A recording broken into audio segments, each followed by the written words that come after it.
Development Oversight Committee, and I would urge you to use your money prudently and to move ahead with this design. One of the things, it seems that we've pitted two communities, Fairview and Valley View, against each other, but what's in reality is Valley View should be moved into a new property. Their building is old and deteriorating, and so should Fairmount. But in El Cerrito, we are going to soon have a portable campus at the portal pad come open. So while we're moving one group body into one facility, the other one will move in next. It's prudent use of funds. One of the things you have to be aware about when you're doing this is that anytime you delay these programs, there's an escalation in cost, and it's great. And one of the things that really strikes me is we have an individual here, Mr. Chamberlain, who spent $250,000 to defeat our Measure H bond, and now he's coming forward and telling us, to the community, that we really need to review what we're doing, when actually this program's been incredibly successful. And for the people who supported it, and actually that I've talked to, the support of Measure H, the one thing that I constantly hear is how morally bankrupt it is that people won't support another bond to finish the program.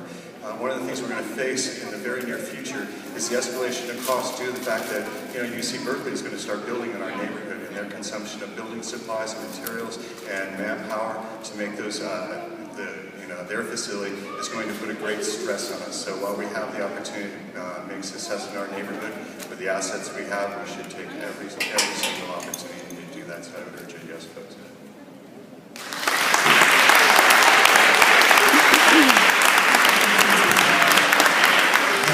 More questions and comments? Okay, I'm gonna get a new pencil. Okay, I have a couple of questions. You guys want me to go first? Because I have a lot. Please. Okay. I want to start with Ms. LeBlanc. Can you tell me, just so we get it out transparent for the sake of this conversation tonight, how many projects have we completed since the start of this program? We're right at 41. 41. And what's been the grand total cost of all those projects? Right now, our total expenditures since 1998 is about $1.2 billion. 1.2 billion. Okay. So somewhere along the line, somebody went first, right? We spent 1.2 billion and somebody went first. Schools were built already. There was criteria, I'm sure. Yes? Okay. So I just want to make sure we're all understanding what are all the elements, because my goal is to collect as much information as possible. And that's a key part of this conversation for me. And I heard you say there are a set of projects that are in progress. And they are listed in your presentation on page, of your presentation, page 5, active project schedule. Correct? That is correct. Okay. This would add how many more projects to that total budget once completed?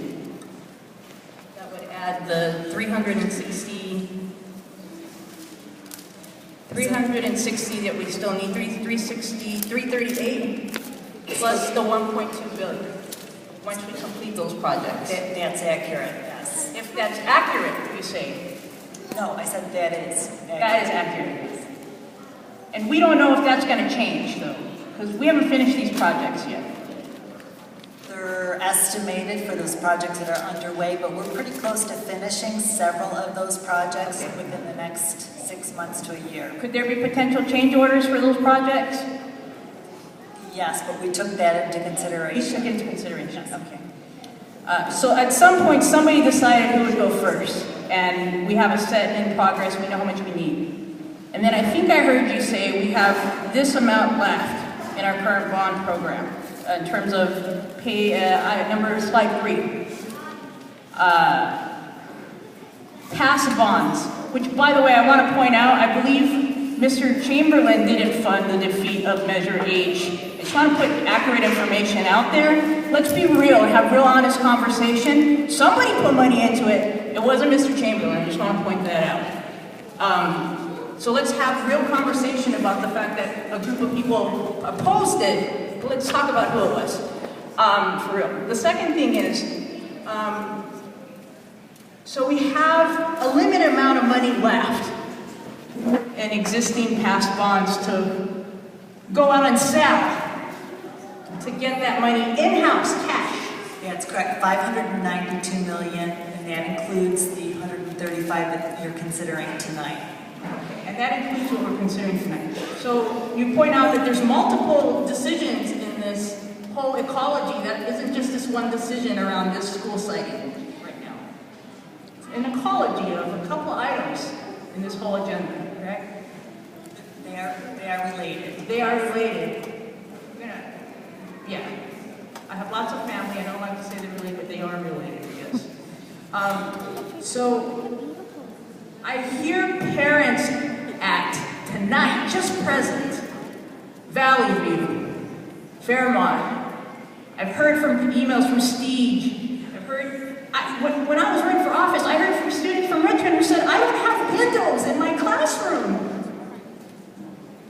The need is real. It's real. I don't have to be convinced of that. But so is all this connected relational reality.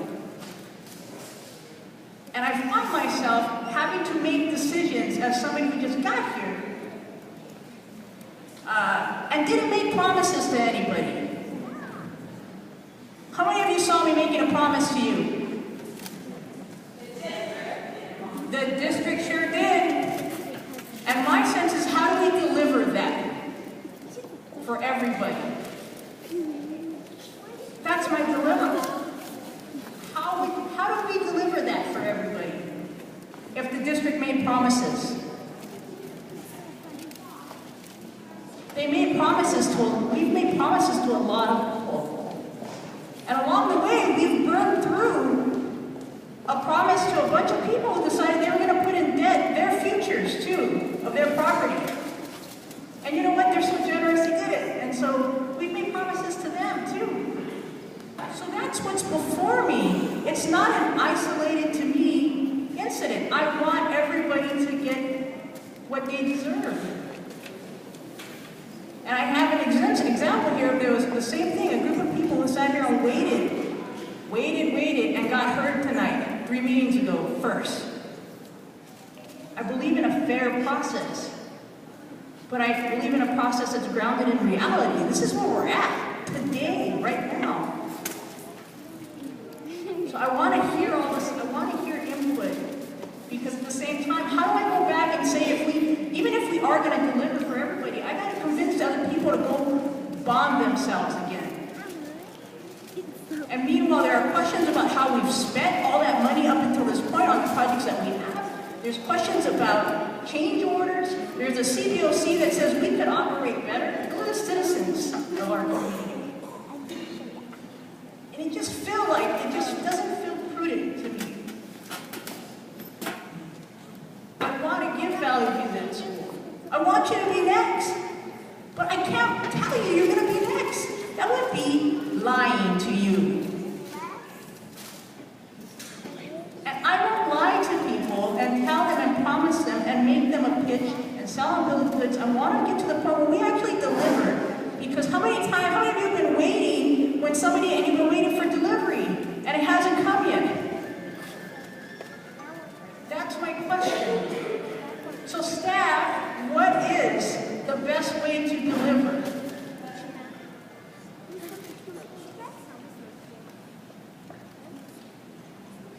One of the things that the Citizens Bond Oversight Committee has asked us to do is to bring back sort of what they describe as the end game scenario. In other words, given the funds that we have now, what would we be able to do with those?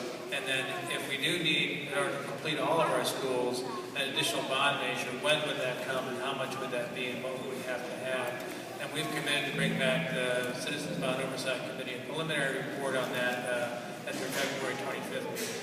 So that's the first stage of what we think would be a larger process in terms of involving not only the Citizens Bond Oversight Committee, but also the community and ultimately the board, and sort of setting those priorities out there in terms of what would come next and what would follow that. that.